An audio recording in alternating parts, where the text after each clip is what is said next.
Is when you learn it as a second language, you learn it correctly, not the way we learned it. English is our second language. Yeah, that's why. French is our first. So I picked up on some words. Like I can follow a conversation somewhat if they throw in some keywords that I can understand. When she gets mad, does she yell at you in French? Never. Okay. For years, she didn't speak it. Like, I wanted her to teach the kids. I was like, at home, just speak French to the kids. Right. They gonna learn English naturally. You know, not from me, school, friends, stuff like that. For sure. But French is a language that they probably never hear if you don't speak it here in America. Maybe. When I was in high school, French was a foreign language that was taught. It was an option. in high school. But I'm talking just in everyday conversation, living your life in America. You're not coming across too many people speaking French. So I was like, honey, just speak French to the kids at home. Don't speak no other language to them. Ça va? Ça va bien? Wow. Okay. Ça va you too? I know a little French. I think that's a good idea, though. Je t'aime. People who speak more than one language seem smarter. I think I can learn it. If you put me in country. Oh, yeah, well. In a year, I bet I could be pretty fluent in whatever language that country speaks. If I tried hard, I could get enough Spanish in a pretty short period of time to make my way around if I needed to. And if you gave me a year, I could get Spanish down. I worked with a lot of Spanish guys for years at Tyson's. Oh, sure, yeah. A lot of Spanish people. And you know, they teach you all the bad words. Hey, sometime remind me to tell you the funny story about why I got kicked out of high school Spanish class. You can't tell it here? Yeah. But I was thinking, I think we're recording. Okay. I feel like maybe the tape is running. It's not tape anymore. Let's go. Let's go. Let's go. This is episode 7? Episode 7. Or is this episode 1, season 2?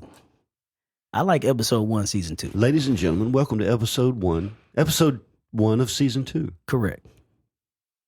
It is sometime in late summer of 2024. Mm-hmm.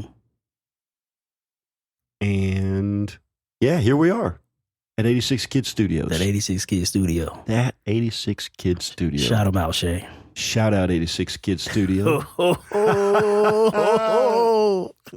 That 86 Kid Studio. What a lovely place to be. It really is. This is the first time I've really considered that painting on the wall over there. Mm-hmm. Where they're playing cards. Oh, yeah. You guys ever play poker? That's a dope painting. Yes, I used to play. Like, I suck after work. I suck at it. I was never bad. good.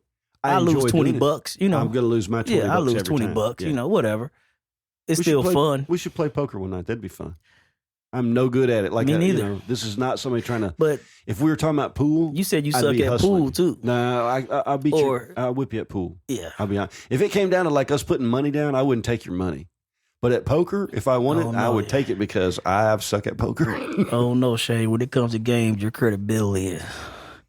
Well, I don't know. You old hustler, Shane. I mean, yeah, not at pool though. I mean, not at poker. Not okay, at poker. Okay, no, you'll find out quick. You probably that's would take my exactly money. what someone who's no good at poker would say.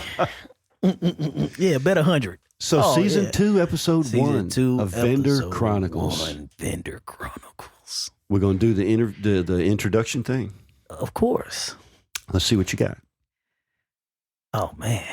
Put you on the spot, man. Put me on the spot. It's me. That way you know it's spontaneous. It's me. All right. I got to clear my throat anyway, so go ahead. Here we go. You ready? I'm ready. Let me clear my throat. See, I went Beastie Boys. Let me clear my throat. Oh, man. This is Q the Messenger coming at you live and in color from that 86 Kid Studio. And we're here on Vendor Chronicles where the truth is stranger than fiction. Sitting across from me is my main Shane the Brain, the most intellectual guy I know. Welcome to Vendor Chronicles. Welcome to Vendor Chronicles. I How was that? How was that? It was good till the last part. Shading the brain? Oh, that's been like a private joke between us for a minute now. Oh, man, I'm putting it out there. Oh, Shane right out there on the street for everybody to see. Is the most intellectual man I know. That's scary, man. I'm like the comic relief. No, not at all. In this whole show. You're the glue that holds it all together, This man. guy is so smart, so intelligent, so good with words. He's read over 1,000 books. I could probably count the number of books I read on my hands and toes. Look, man, I can't give you that 500 tonight. All right, I'm going to have to give it to you another night. But I appreciate you saying what I told you to say anyways. Flattery is the biggest compliment. So I'm going to flatter my main man, Shane the Brain. Thank you, my friend. Thank you. You got it. You're too kind. You got it. And now from that 86 Kids studio, 86 Kids studio in the heart of downtown Huntsville, Alabama, here with my co-host, Q the Messenger, and our producer, Kevin Richardson. My name is Shane Knox, and this is Vendor Chronicles. That was good. There we go. There we go. There we go. What's on the agenda? I don't have an agenda today. I got to be honest.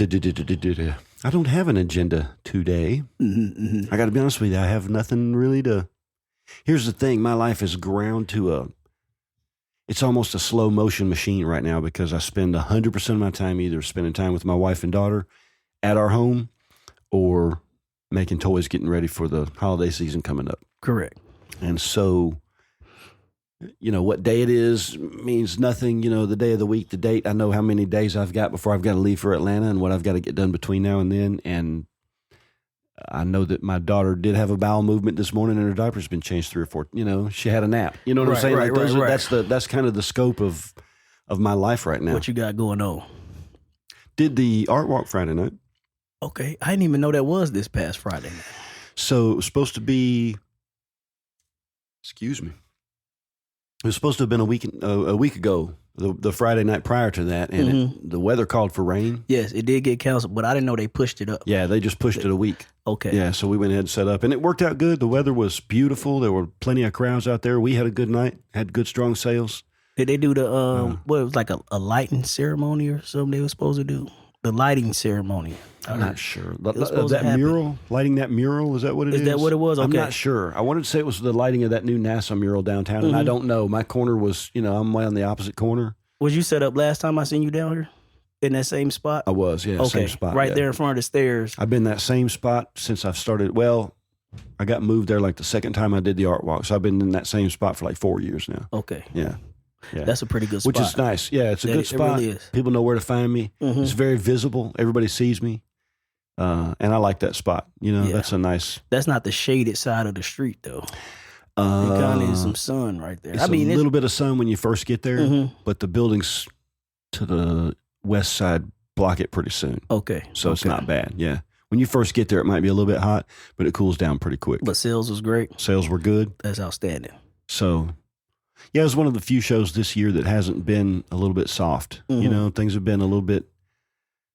I don't know if you heard me, but there's this election coming up, and it's gotten crazy, man. People are worried, You saying financially or just being silly? Oh, yeah. But I mean, I think people are worried, with whatever side of the political spectrum you consider yourself to be on. I think that you are maybe a little overly worried about the other side coming into power. Does that make sense? If you're whatever side, Democrat, whatever side, Republican. Whatever side. I'm not taking sides at all. I'm saying that if you are a hardcore Democrat, I think you're scared to death of Trump, and if you're a hardcore Republican, I think you're scared to death of Harris. So you saying it's with this election, it's on the most end of the extremes with each candidate. What's so different about this election than any other election? I guess is a better question I can ask. Oh, in your opinion. Well, first of all, not for nothing, if it goes one way, then we have our first African-American female president in the history of the country. Is she African-American? I think she's. Come on, man. She's been Indian. I barely know what I'm talking about. I think she's black by convenience. Wow. Cue the messenger coming right out on it. I mean, she's never been black up until this point. She identified as mostly Indian for a long time. For a long time. And, so she's black by convenience. So, I don't know. The first woman of color. Uh-huh. I'll say it that way. Okay. The first woman of color. She's melanated. She got some melanin in her DNA. Oh, I'll go with that one. But, if that happens, then that's historic. Mm-hmm. On the other side, how many times have we had a president that was elected once, then defeated, then reelected again? I think it's happened before. I know it's happened before. I can't remember. Not in my lifetime. Not that I can think of in my lifetime. I haven't seen. It's pretty rare. So I wouldn't be able to tell you. Yeah, it's pretty rare. Because they probably wouldn't even run again after that initial defeat. You don't see most people run again. Yeah, but this guy's he's pretty convinced of his own. Fill in the blank importance. I don't know. It's fun to watch. Whatever. I think that from my perspective, as whatever that means, my 2 cents, having seen a few of these come and go now, is that it seems to me that it's more now about personal attacks than it is about policy than ever I can remember it in my lifetime. Even when Bill Clinton was a pretty polarizing character when he ran for office, and then when he re-ran, when he ran again and won. And then, of course, when Monica, gave us all a new verb. But Monica Lewinsky. Get you a little whiskey. Get you a little whiskey right there in the oval. That's crazy, goodness. Isn't it? Whole new word. But, yeah. Still, there was a debate. See how you worded that? Like, I would never put those words. Like, I would never word it like that. Your wordplay is so... But back then, there actually was a debate. This is not about, things were better back in the day. It's just, how things change and where we find ourselves now. But, when you hear a campaign rally on either side, it's real heavy on insults to the other side and real light on this is what I'm going to do to fix things. Ain't no fixing things. I think there is fixing things, but I don't. I mean, with a reset, yeah. I think it's time for a reset of some kind. It's a reset. How far does that go, though? Like I talked about, like we're in that final turning of our reset. I was thinking about that today. So, like I would say, it don't matter who wins the presidency. It's gonna crash and burn, regardless of who's in office. I think you're probably right. Yeah. And I would venture to say, when it comes to the presidency, I mean, I think you're really wasting your time with your vote. I think your most important election will be like your local elections. For sure, that's where the most impact city council, stuff like that. That's where you can see the most impact on policies and stuff, things that really affect you locally. And probably on the presidential election also, because... your vote don't matter presidential. No, I'm saying when you vote local, I think that impacts the presidential election. Oh, well, yeah. Because those politicians have more influence up, than you do. I don't want to say trickle down. Those politicians are going to have more influence behind the scenes than we ever would. Because think about it. The presidential election runs off the electoral college. Right. People couldn't even name who their electoral college representatives are. It's secret, isn't it? Well, you don't know who the hell they are. I don't know who they are, but I want to say it was secret. And when you go to the polls to vote, that's exactly what it is. It's a poll. It's not necessarily going to dictate who we want. It's a poll to see who the people want, but that don't mean we're going to decide on what the actual people want. Like you can have the most popular vote and still lose the election. Oh, and it's happened recently. We're polling to see that's how hilarious. the people I've feel. never thought about that. You know what I'm saying? In that way. It's not a guarantee. So that's why I say presidentially, your vote really doesn't matter from an individual standpoint. I think you're right. So don't get in a hurry or take off work to go vote. I would say the only reason I've been voting these past years is because the things that my ancestors had to fight to just get the right to vote. Right. That's the only thing that really motivates me to do it. On and the I still think we ought to election. show up. I'll show up. Yeah, I mean, but I don't show up locally like I should. But I would say it doesn't matter whether you show up or not. Right. Who's going to win is who's going to win. Much more concerned with highway repairs locally or what exactly. have you. What are our schools like? Go to your city council meetings. Use your voice. I've been playing with this mic all night. Mm-hmm. We're trying to become more professional, ladies and gentlemen. Correct. Boys and girls, kids. Hey, kids. I wonder, have your parents ever told you don't talk politics and religion? My father is a minister. Okay, what about just politics then? Like you don't talk politics and religion with friends or at work or whatever, you know. Have you ever heard that? I have certainly heard that, yeah. I wonder why. I think, you know what I think it is? I think because most of the time when it comes to politics or religion, a person's opinion is based more on their social circle than it is on facts and evidence. Mm-hmm, mm-hmm. I think more often than not, I think that religion for sure, and politics probably almost just as much, it's very tribal. Right. I listened to I'm not sure what this person's credentials were, but and maybe it was BS, but the concept was that we evolved in tribes, and we went from, just one humanoid, however one believes that we, were originally, and that we formed groups, and those small groups would help each other out and protect each other. Maybe one person was better at hunting, and so by necessity, though. By necessity, they would form these. We would form these groups or these tribes, and then you would do whatever you had to do to identify yourself as part of a strong tribe. Whether it was sometimes body modifications, tattoos, a certain way of talking, a certain way of dressing, a certain way of walking, whatever it is. Think about modern day equivalents, the crip walk. Oh man, that was originally crib. Throw up your C's. Yeah, but it was originally a way of identifying oneself as a crip. And blue. Wear blue. And wear blue. Yeah.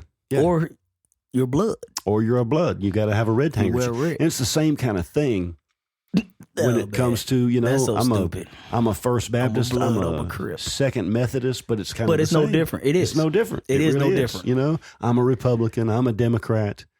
I'm an independent. I'm a blood, I'm a crip, I'm a Republic, I'm a Democrat. It's all just a way of, and we've talked about the Great Divide. Mm-hmm. That's a way of the Great Divide. Oh, I'm a blood or a crip. Well, I'm a white-collar suburban American father, and I have a good job and a healthcare pension, and bloods and crips are below me because any of that gang stuff is below me. Mm-hmm. But I'm going to vote for Donald Trump because everybody I know says he's the one. Mm. Or Harris because everybody knows she's the one, whichever it is, Mm-hmm. or whatever way you identify yourself, How many times have you heard somebody from the LGBTQ plus community? Did I say that right? I don't want to make fun of, and at the same time, I don't want to necessarily pander to, but how many times have you heard somebody, I've known somebody that was in that community and their whole life revolved around the fact that they were part of that community. It's like my life does not revolve around my sexuality. Mm-hmm. That's a part of my life. It's private between my wife and I. Mm-hmm. And the rest of my life, I don't walk around, I don't understand why a person has to involve everybody else in every facet of their life. Right. Why did I start telling that? We're just talking about as it comes up, I guess. As it comes up, as gangs, it comes up. The divide, the tribalism. There you go. You identify yourself as part of one tribe or another. Wow, how did I get so off track on that? But I do think that, we do that a lot. I think a lot of the woke movement has become a tribe rather than an actual movement. Oh, man. If you ask somebody or if somebody espouses a belief to you, mm-hmm. I believe that the earth is round. And I believe it's flat. And you believe it's flat. Mm-hmm. So tell me why it is that you believe it's flat. That's what my natural senses tell me it is. When I walk out my door and look. What evidence can you present to convince me that it's flat? I can't. Do I have to participate in your flat earthedness? No. Or can I believe in a round earth? You can keep it round. See, now we're good, right? Yeah.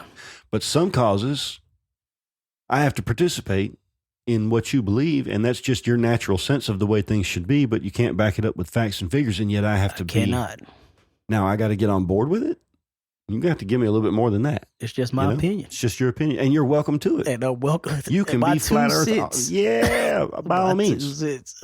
For what it's worth. But I think it's round. It could be. And I talked to an astronaut. I would never go up to find out whether it's round or flat. You can kind of see from an airplane on a clear day, though. You can almost get a sense of it. Maybe I just want it to be that way. You don't. But I talked to an astronaut over on the Arsenal one time, and I specifically asked her, is the Earth round? You've been up there and seen it, right? She's like, I've been up there and seen it. How high did you go? She told me. How high has she been? She was on the shuttle. I can't remember her name now. The shuttle's what? And I said, She went to the from ISS? an eyewitness, can I tell people from an eyewitness? She's like, of course you can. I was up there. I saw it. The Earth is round. Don't be silly.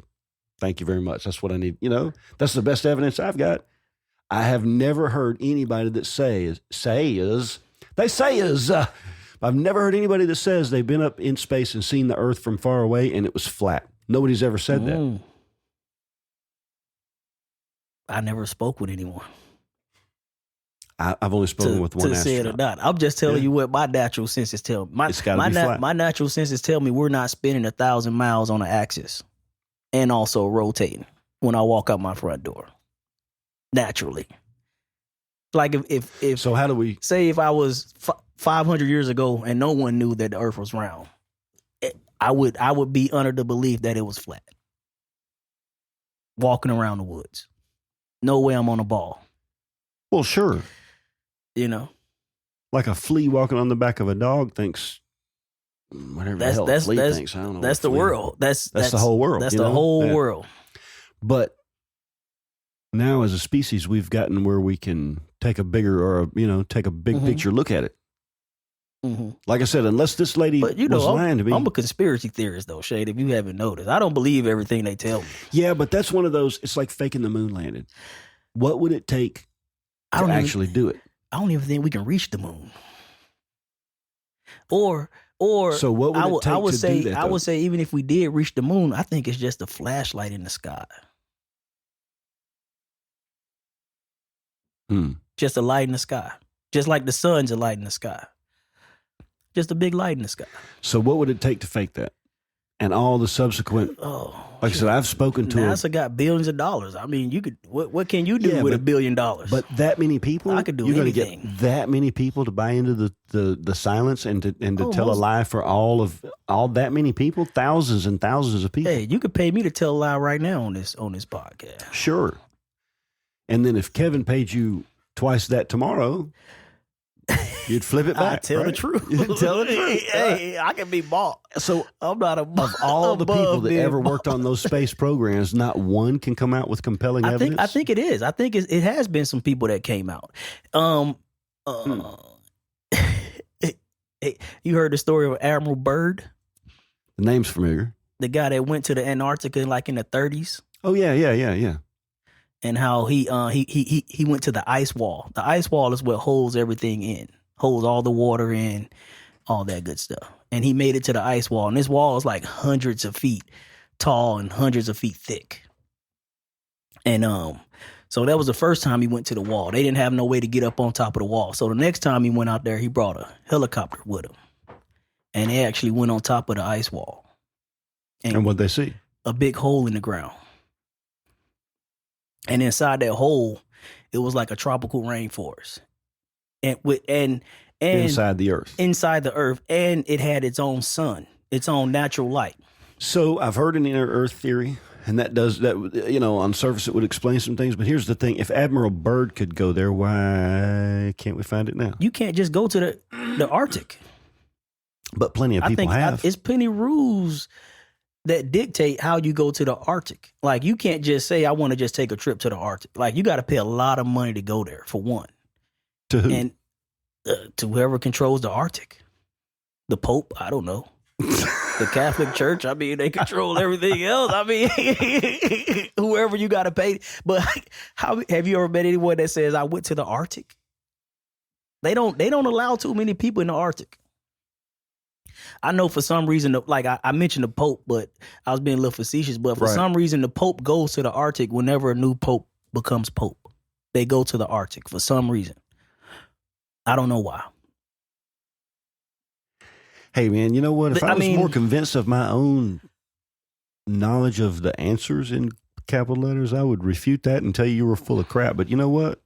And then again, like I said, I'm a conspiracy theorist. You also haven't presented any evidence, and I haven't looked into it enough to present you any evidence. Well, and I couldn't present any evidence against it, other than the fact that I guess the what I'm trying to tell you is I'm cynical enough to. you can't believe everything they tell you. That's true. Now that's for sure true.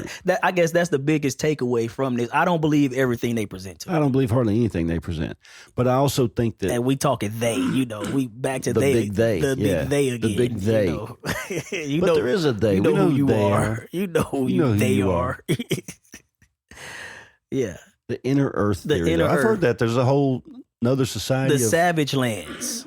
I mean, he still had like. I heard they were twice as civilized as us. Still had like. They knew about us, but we didn't know about them. That's what I've always heard. Yes. That they know about us, and that they're more advanced than we are. Correct. And that gives rise to the theory that some of these alien encounters are really coming from inside the Earth rather than from somewhere else. What if we're the aliens? We're the aliens?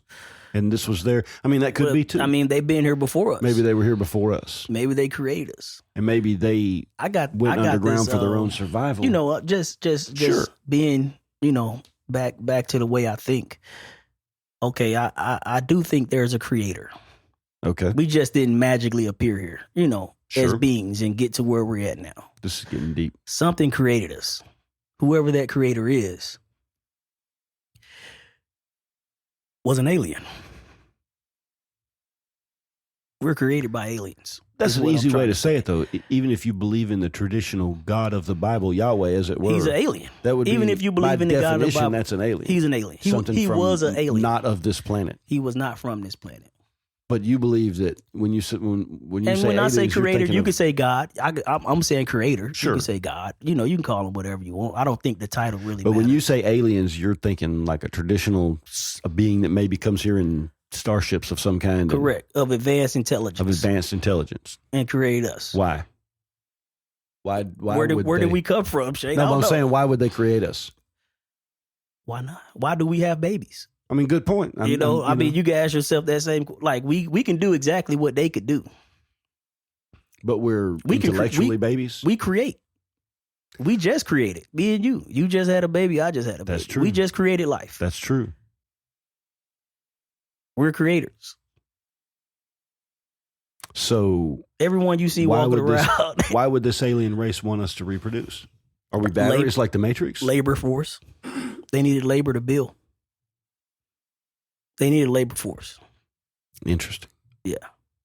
To build their civilizations.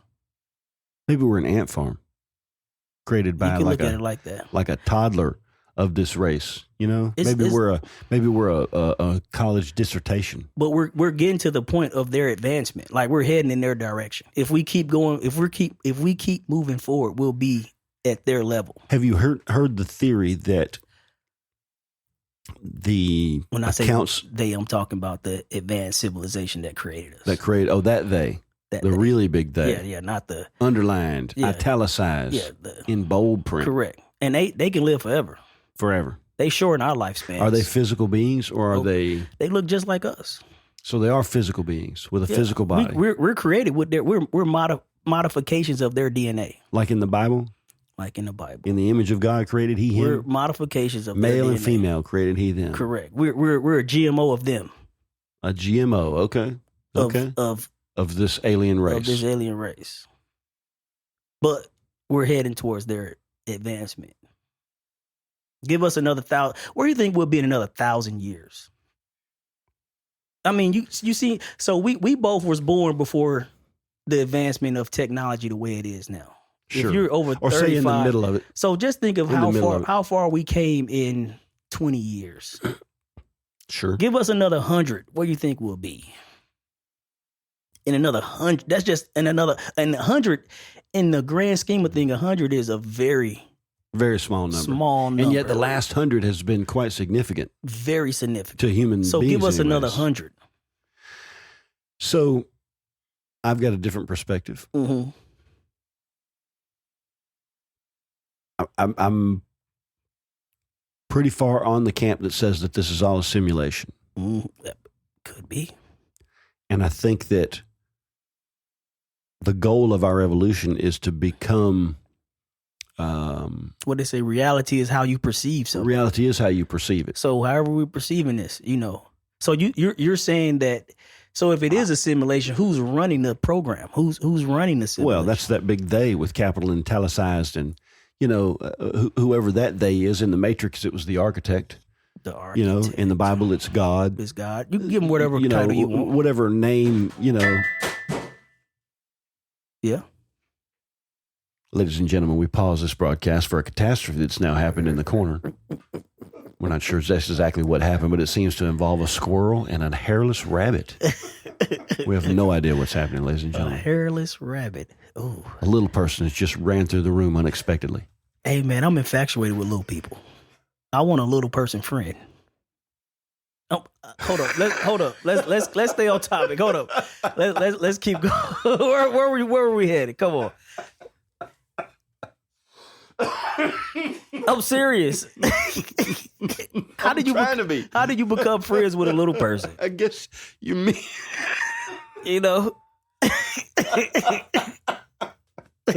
I'm infatuated with him. I went to a micro wrestling event like a year ago. I had the best time of my life. A what? Micro wrestling at the furniture factory right around the corner from here. And so, look, quick story that we'll jump back on to what I don't even know where we was at with your story, but we'll jump back into that. So, me and my wife, we get tickets to this event. And, I'm so amped up to go. But it surpassed all expectations. So we get there, right? And the event starts out, first match, the little guy wins. Second match, second match, they had this one midget come out. They called him Too Tall. So Too Tall's whooping the hell out of like the shortest midget they got on staff. Beating his ass, right? And so they at these events they have like an announcer, like your announcer, like King, the Jerry Lawler, people like that. So the one midget, MC the event, he started chanting, "He's too tall. He's too tall." Because this midget was big for a midget. He was like not much shorter than me. He's too tall.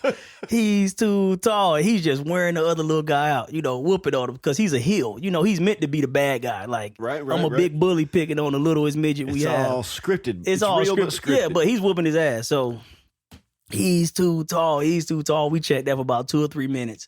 And then next thing you know, the whole crew of them come out. All these little people, they just start beating Too Tall's ass. You know what I'm saying? I mean, it was the most fun ever, man.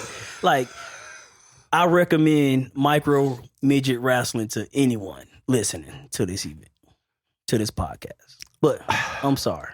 I'm really without words at this point. I love midgets, man. You now have the distinction of being the only person that I ever have ever known of that has been to a midget wrestling event. Midget wrestling. They call it micro wrestling? Micro wrestling. Micro wrestling. A micro wrestling event. Oh, it was amazing. Wow. It was amazing. I love midgets.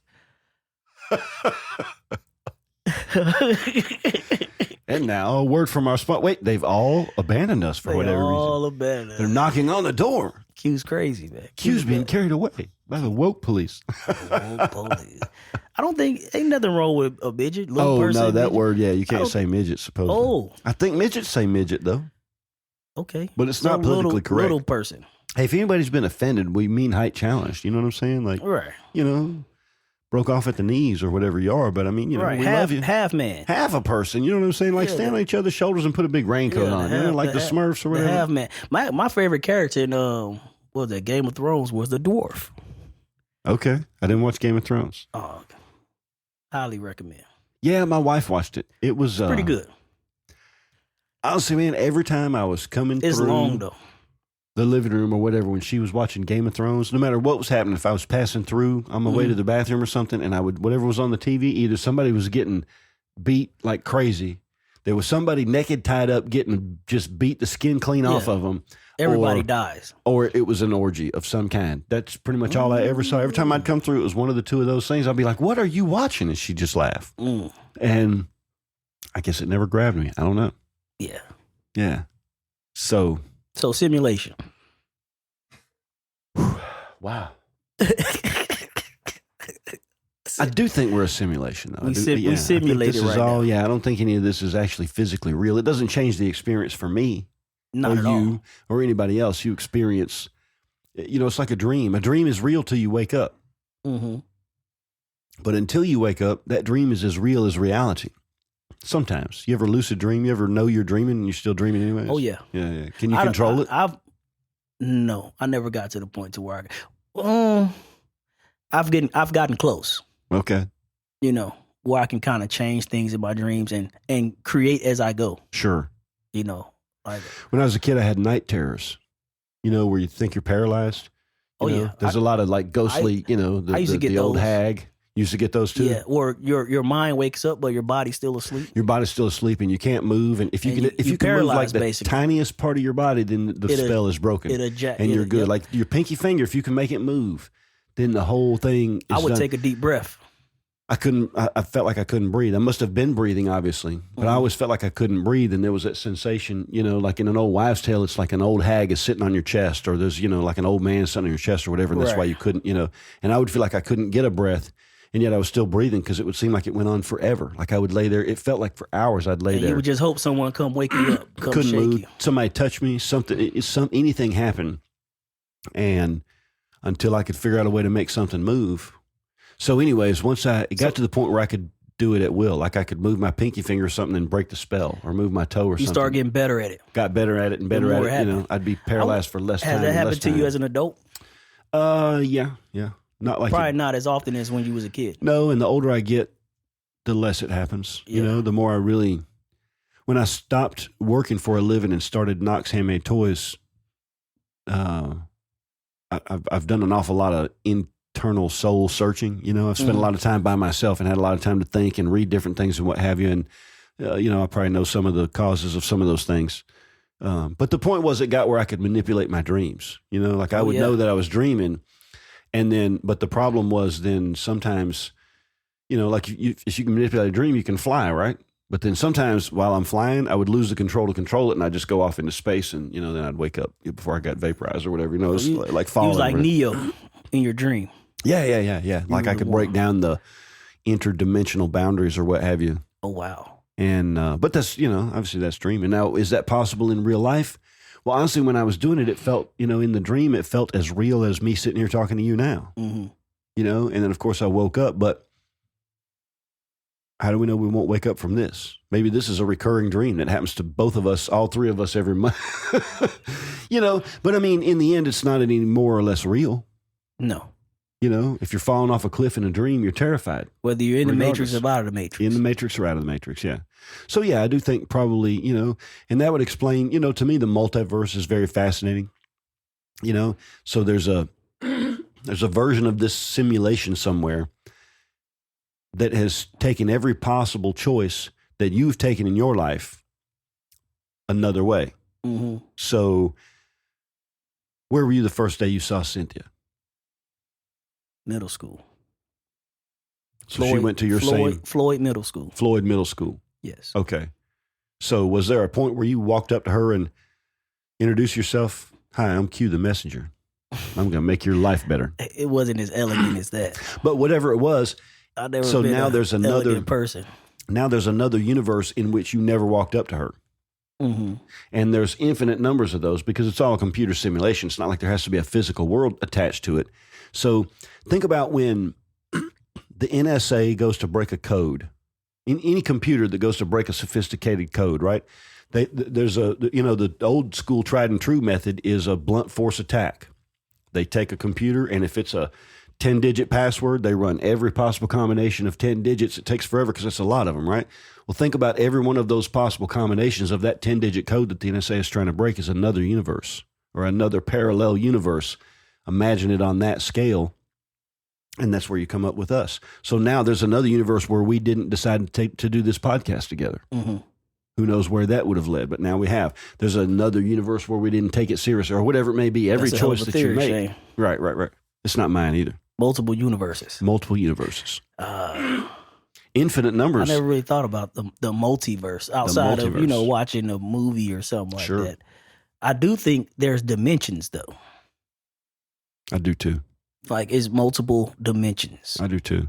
And like every dimension is a layer on top of another dimension. And I think sometimes you can find a way to move between those dimensions. Oh, most definitely. I think it's people that actually move between those. For sure. You know, For sure. if you can unlock your mind. Like Neo. We're your brain is a program. Your brain is a program. I think so too. That's really all it is a program. You know, and they've programmed. We've been programmed by society around us. Like who came up with the rules that govern us? You know, like who said you're supposed to work 40 hours a week to have a full-time job? Actually, I think you can trace that one back, but either way, you're right. It was. But if you do trace it back, it's someone 100 years ago who came up with this antiquated idea of that we got to work. Not even that long ago. Or we got to work. Yeah, it wasn't even that long ago. 8 hours a day, 5 days a week. I want to say it was something to do with. I want to say Henry Ford. Mm-hmm. I might be wrong on that. I'd have to be fact checked. The Industrial Revolution, somewhere in there. Certainly somewhere in there. But I think it actually was Henry Ford that came up with the 40-hour week. So it's, it's very recent. Who said we should pay bills every 30 days? Who said we should have to pay for our house? Let's say their creator, God, he put everything you need here for free. Everything you need is free. But that's not good enough for us. I'm saying need. Everything you need used to be free. It's not free no more. Everything costs. Now, I can't just walk out in the woods and just claim this piece of land, you know what I'm saying, and build my home on it. You know, if we're so smart and so advanced, I think I mentioned this to you a while ago, why are we the only animals that pay to live and eat? I get that. But I think I asked you that question. You know, just if we're as smart as we say we are. We're one of the few animals, if any, one of the few that modifies its environment to the extent that we do. There's plenty of animals that do modify their environment. Mm-hmm. You know, ants is a good example, beavers. But they but not to the extent that we do. They coexist with their environment. They're not really destructive. Have you seen a beaver dam though? I've seen a beaver that was like 6 foot long. Yeah, they can be huge. I seen a huge beaver one time. They can be huge. Huge. And he kept damming up this little thing, so we trapped him and killed him when I was working for Parks and Rec. And it might be bad for your farmland, but it also just might be bad for the ecology around wherever that happens. They say dams are bad in general, even the dams we created. You know, well, they're good for electricity that we pay for. Which does a whole lot of other good things. You know, I think there's always a trade-off, when it comes to the environmental impact of what we do. I think there's always a trade-off. Mm-hmm. There's positive and negatives, but I think, we spend so much energy trying to remind ourselves that we're just animals and we're part of nature and we should be part of nature. So every other animal is allowed to use its natural, whatever it is it's naturally inclined to do. That's part of nature. But when we do what we're naturally inclined to do, that's not nature, that's destroying nature. Well, if we're part of nature, then what we do is part of nature too. It's like a sophisticated dam or whatever it might be. We just happen to be way smarter than beavers. Yeah. And so we can build skyscrapers. Pretty destructive, though. We have been pretty destructive. Clearing rainforests, large portions of rainforests. Yeah. And that may be our downfall. In that sense, we've been pretty destructive That's true. To the planet. That trash raft or whatever it is in the ocean that's hanging out there. It's the size of Delaware. Mm-hmm. Yeah, that's probably, we shouldn't have done that. I remember I heard this. I'm not going to get it detail for detail, but they bought Manhattan from the Native Americans. Oh, yeah, for 75 cents and a couple of cases of whiskey or whatever. Yeah. I mean, I think they said if you calculate it in like goods that they gave them, it was only like $60. It's some small number. They bought all of Manhattan. Yep. I can't think of how many square miles it is. I doubt the Indians, the Native Americans, the indigenous people, whatever. I doubt they even had a sense of ownership of land. What do you mean you bought it? That's why they laughed at them. They're like, "You gonna give me $60? Okay. You gonna give me 60 raccoon pelts for that? It's free. Just if you want to go enjoy it, just go enjoy it. Yeah, just go on that's over why there. they thought they were still gonna go over there too. They were getting a deal out of it. Yeah. Like, oh, you finna pay me for this, and everyone can enjoy it. How do we? They didn't know what we were gonna do. But they didn't know they were gonna do. They did not know what we were gonna do. That's crazy, ain't it? It's kind of like, remember in the Matrix, the bad computer program likened human beings to a virus. No matter Agent Smith. Yeah, Agent Smith.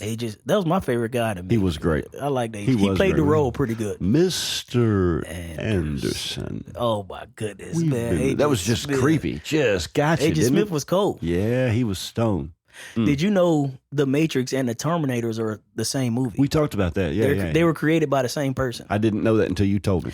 The Terminators is like the beginning. Right. Right. Before we're assimilated into the program. And then the Matrix is once they got it figured win out and we're the batteries. Yeah, they win. Yeah, they win. Yeah. They win. That they is the artificial intelligence. Did you see that movie in the theater? Which the one? first time you saw it, The Matrix? I probably did. When it came out, me and my buddies went down I and think saw I it. did see Matrix in the theaters when that it was first wild, came. man. What, That like blew late my mind. 90s? 98 maybe? Maybe. Late 90s. Probably. The first Matrix. I remember it blew my mind. I didn't know what to think. It was a great movie. I did not know what to think. Yeah. The robots win. I think that's inevitable. It's inevitable. But if we're a computer program, then there's kind of no winning or, Or we've already been defeated. Are. Yeah, or maybe we've already been defeated and we talk to you from the Matrix now. Oh, my goodness. Either way, I don't think it changes our experience. The robots win. So we're in season 2. Who'd have thunk it? Did you really think when we started doing this that we would make it all the way through a first season and have season 2 going into the books? I did. I did too. I had faith in this. I did too. I'll be honest with you. I did too. I felt like we still got a lot more to talk about, and so we'll probably keep on doing it. Oh, yeah. The question is there anybody out there, as Pink Floyd would say? Pink Floyd. Pink Floyd. I like there you Pink go. Floyd. Give me your favorite Pink Floyd. Oh, I mean, The Wall, the album The Wall changed my life. Okay. For sure. Comfortably Numb, Mother, all that stuff. The album The Wall changed my mind. There was a movie made with it called The Wall. It was like a rock documentary or rock opera. Okay. Changed my life. Yeah. I was a teenager and that was a tough year in my life, and it made a huge difference. Mm-hmm. Give me one album for you. From Pink Floyd? Or no, something that changed your life musically. Say when you were in your formative years, teenage years sometime. An album or a group that made you think about things differently. I can't name one. That's almost sad. It is. Mr. Producer, I know you're off mic. Give me one album from your teenage years that made you see the world differently. Or an artist or I can't name one, Shane. Curtis Mayfield. Michael Jackson, tremendously. Yeah. Thriller's probably going to be that for a lot of people. Thriller was Michael Jackson was ahead of his time in a lot of ways. Way ahead of his time. I remember, now I do remember as a kid when Michael Jackson would drop a new video, we'll all get around the TV. Like it was like a new movie coming out. Okay. Yeah. I could see that. Watching too much. Mm-hmm. Now see, all right, so this is a difference in growing up. Michael Jackson was banned in our home. You couldn't watch Michael Jackson because dance of any kind in my home was considered sinful. Of any kind. Like a square, I'm talking about do a happy jig because you just got a birthday present. That would be considered that was a no-no. Sinful in my home when I was growing up. Oh, Yeah. There was literally no dance of any kind. You couldn't go to the prom or, you know what I'm saying? Like, I couldn't overemphasize how sinful any kind of dance possibly was. I couldn't overemphasize that. And so because of that, Michael Jackson was known for his, way advanced dance moves. Mm-hmm. And so, I wasn't, I was aware of Michael Jackson because how could you not be? But I was probably 15 when Thriller came out, 16, something like that. When did Thriller come out? I couldn't tell. Mid-'80s, right? 86, 85? Had to be. Somewhere in there. I was at 86, 87. You were already aware of the Jackson 5 because of all they'd done as the Jackson 5. Correct. And Motown was a part of our house. Couldn't dance to it, of course. You could listen to it. Y'all could listen to music and enjoy music, but you couldn't dance. Couldn't dance to it. I know, right? It's like, how do you do that? Would you just sit there and tap your foot? Like, could y'all tap your feet and clap? I mean, could you tap a foot and clap? Yeah, you probably could. Yeah, you probably could. But how do you clap without moving a little bit to it? 82 was Thriller. Wow, that was earlier than I thought. That was 3 years before I was born. Yeah, so I was 11 when Thriller came out. I think Michael Jackson was still black. He was still black. Came out. Before he got he still had his regular nose. Before he got vitiligo or whatever. Yeah, I mean, that's what he said. Yeah, when you're that That would be tough to be that. You'd be so insulated from the real world. You have your own private physician who can give you fentanyl. But guy was black, man. That's oh my goodness. Yeah, it's a sad story. That is. It really is a sad story when you think about story. Michael Jackson and the way he, that's really a sad story. Wow. Thriller. But not to take away from who he was and what he accomplished and how great he was. Sure. His music was. I mean, you remember the video where he turned into a robot at the end? No, Oh, sure don't. You remember that one? He turned. Was it Smooth? I think it was Smooth Criminal. He turned into a robot. I was like, this dude turned a giant robot. A car, like a man. It's amazing. He's a transformer. Transformers, robots. It was in amazing. disguise. The first time I seen that. Yeah, I would Thriller. have missed all his videos. I've gone back. The one with Magic Johnson in it. They in like didn't know Egypt that somewhere. was- He's in a pyramid. Really, I didn't even know. Damn, what song is it? I can't even think of the song of it, man. I'm gonna go back on YouTube and find those Oh old man, videos. you gotta watch some Michael I've been Jackson going old back and videos. listening to old Michael Jackson music, Mhm. and as an adult, listening to it without the bias of the fact that it's attached to dance or whatever. It's really good music. Oh man, he was great. He's a king of pop for a reason. He was great. He's a king of for pop. a reason. Pop still today. For sure. And he's been dead 15 years maybe. 100%. Yeah. Will there ever be another? My kids know who Michael Jackson is. of and, course, and and he, their he kids died will. before. Our kids they were will born. know. Madeline loves. Listen, Billie Jean comes on. Mm-hmm. Yeah, she's moving. I wonder Quick, who fast. I wonder who Billie Jean was, man. She tried to put that baby on my guy. I bet it was more than one He person. said the kid A homologation, as it is were. not of- my yeah, son. Yeah. Doo-doo-doo-doo. When you're that famous from and put that a young song of an out age, about it. yeah. Because it's interesting. He talked about how people always told me be careful what you do. Don't go around breaking young girls' hearts. He was cleaning that up a little How bit. could he not? From a famous young man, I'm sure people around saying, "Hey, listen, you go around having sex with, just every woman, and you get pregnant, you're going to lose millions and millions. You got to. I know they're out there throwing it at you, but you got to resist that temptation." Then he chose Elvis Presley's daughter? Lisa Marie. Elvis Presley. That was a weird one. Yeah. I don't know. That to me, that type of a story, that type of a saga is so. It's just sad, He never had a chance to be who he really was. Mm-hmm. He had an amusement park built at his house because he could never go to the amusement park. Even as a kid, he couldn't go to the amusement park. Isn't that crazy? Wow, I wouldn't want that life. He made enough money to build his own, though. Made enough money to build his own, but then it's just him riding a roller coaster. What's the fun in that? Golly. So then he invited Macaulay Culkin over. Think about how many of these rich guys die by themselves. Yeah. Die lonely. Got the world at their fingertips, can have whatever they want, but you can't buy But they're insulated from it. love. Or if you do have people around, you don't know if it's genuine. Right. You're like, man, you really, my friend, you really love me. I think that's what happened to Princess Di. Mm-hmm. She never knew if the people around her loved her or, turns out her whole country really loved her. Oh, after her death, After her death, sure, yeah. It's easy to take up died a in cause. that tunnel, in that car crash. I mean, I was a kid when that happened. I remember that. I remember when that happened. That goes back to the royal family we talked about a little bit last week. I never understood what's the fascination. Mm-hmm. Princess Diana. So where are we going to go this season? We're supposed to have some guests come on. I'd like to have somebody join the Want to see conversation. some guests in here. Get a different take. Maybe hear a different voice. The whole point of this from the beginning was hopefully to gain new perspective, right? I mean, that maybe sounds lofty, Yeah. but we talked about that, Mm-hmm. Let's, if nothing else, let's explore each other's mindset. And it's healthy dialogue. I agree.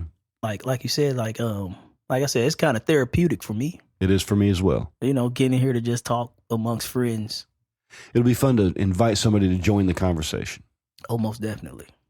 See what your perspective is, and to see where somebody else maybe is going with their business. This is Vendor Chronicles. We're chronicling the lives of vendors. The lives of vendors. Correct. The good, the bad, and the ugly. We've kind of talked about a bunch of those things. Mm-hmm. Good, bad, and ugly. And So we I got a know- lot more to tell. Last season started with the end of me telling the Tyson story. It did? Then I think that was the first episode I got into telling my Tyson story, but I didn't Then finish you made it us till, wait for like 3 more like, episodes. yeah, episode 3. Can I tell another Tyson story? I'm on the edge of my seat. And you guys heard this one, so I might not finish this story. Cut me off in a couple minutes. We'll see. Let's find a good cliffhanger. Let's find a good cliffhanger. I might not be willing to wait. All right, You what do might we not, got? but A Tyson story. So, when I was working for Tyson's, they sent us through this thing called boot camp, supervisor boot camp. It was like a 8-week program. They sent us to Northwest Arkansas, up in like Fayetteville, Rogersville, where the Razorbacks play. Okay. And so we was there for about 8 weeks. So on this boot camp, we would go to different Tyson plants, different farms, you know. And I kind of touched on this a little bit about you to you guys, but it's different types of chickens and chicken houses. Sure. You got the chickens that they raise for food, the meat chicken. You got the chickens that they raise to produce eggs to create the meat chickens. And you got the chickens, the baby chickens that's going to become the egg producing chickens. Right. So you got your broilers, your pullets, and your breeders. Broilers, pullets, and breeders. Broilers are the meat chickens. Okay. Pullets are the baby chickens that's becoming chickens to lay fertilized eggs. Okay. And then your breeders, of course, are the chickens that's actually fertilizing the eggs. So those are your 3 types of chickens. Okay. You following me? I'm with you. Yep. You with me? Okay. I'm with you. So we went to this breeder house, right? And before we went into the house, the guy who owned the breeder's house, he said, if you believe in reincarnation, you don't want to come back as a spike. If you believe in reincarnation. If you believe in reincarnation, you do don't not want to come back as a spike. Okay. So he was like, you might see 1 or 2 spikes in the house. And usually they call the spikes out. They don't want the spikes in the home because they're not producing. So your breeders are what they will call like an athletic chicken. So if you go in this home, you might see a chicken that's 3 foot tall. Holy cow. A stud of a bird. 3 feet tall? From the bottom of his foot to the top of his head.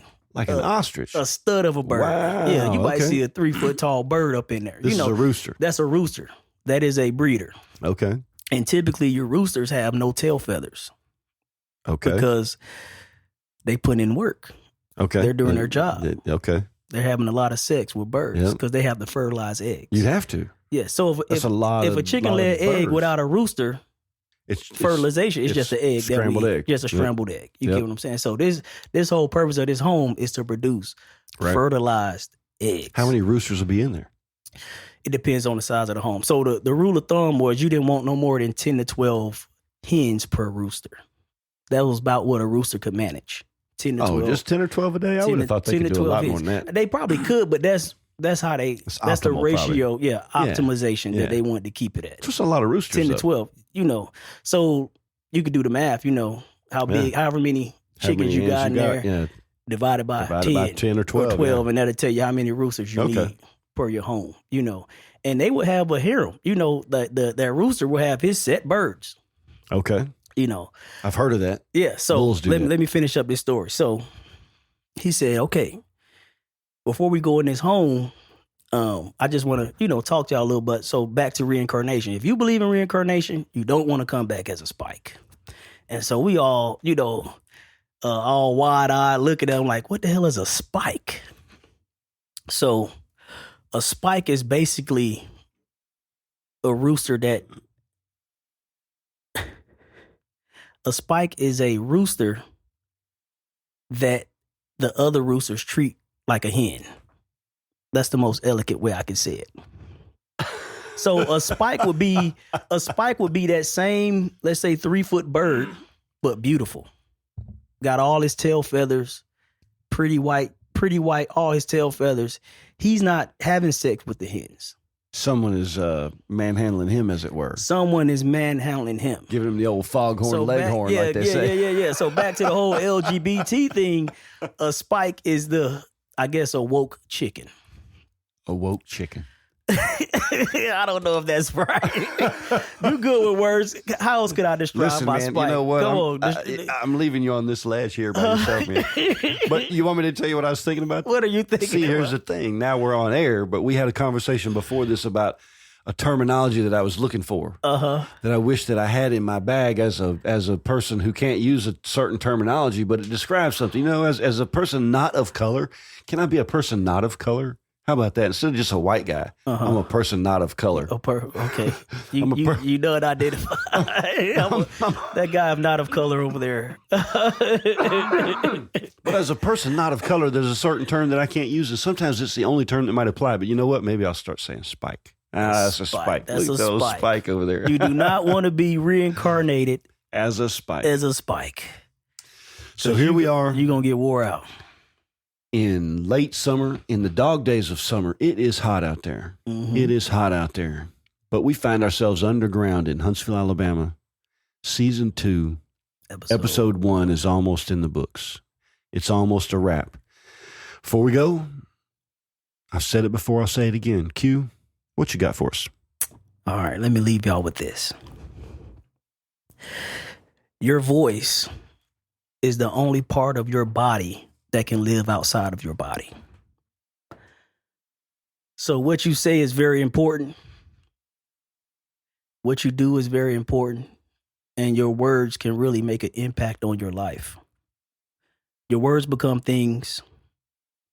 Your words become your creation. And if you got a word or some wisdom or something you want to say, just say it. Because remember, one candle can light 1,000.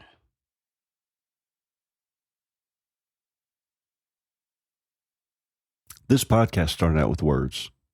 It did. The words came before the idea did. Mm-hmm. If we'd never taken the time to stop and communicate with one another, well, we wouldn't be here. Correct.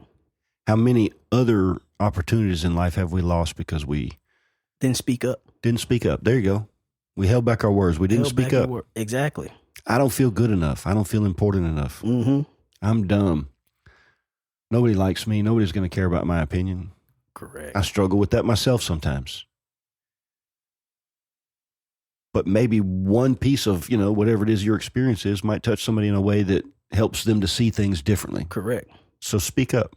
Speak up. That's a good place to leave it. I agree.